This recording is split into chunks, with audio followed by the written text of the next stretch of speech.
So, my first thoughts upon playing Black Myth Wukong.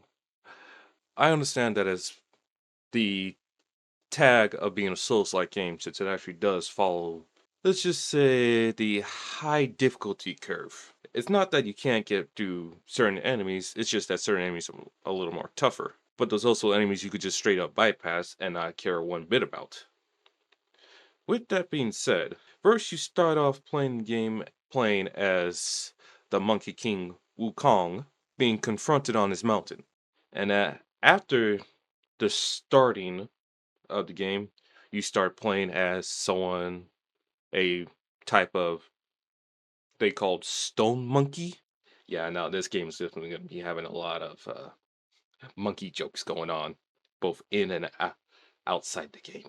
Anyways, with that being said, you're playing as a stone monkey called the Destined One, who happens to look just like the Monkey King himself. And I've only played the first level of this game, so it might just change along the ways. This is my first impressions.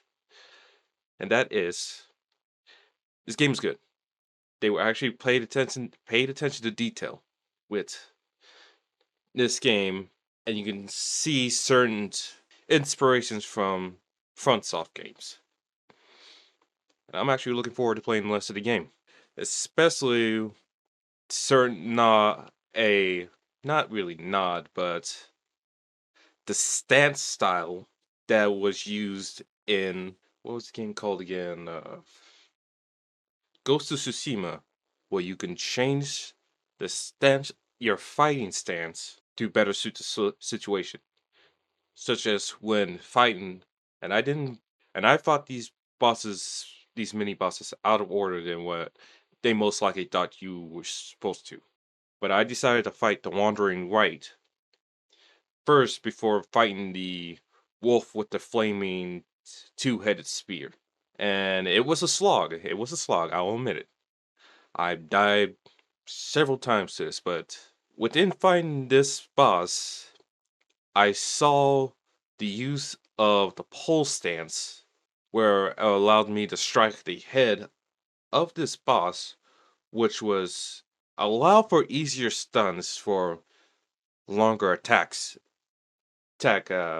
periods. And it was very trial and error. And also shows how much the freeze in place spell is very powerful. And it's very could be very required to make certain boss fights easier, especially when you could just suddenly be struck by an attack that you were too slow to react to.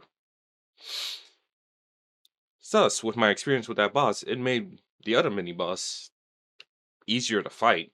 And not only that, fighting the big wolf monster at the end, using the transformation you get from taking the weapon from the flaming spear wolf, actually allowed for the actual boss of the level fight to be actually far more easier.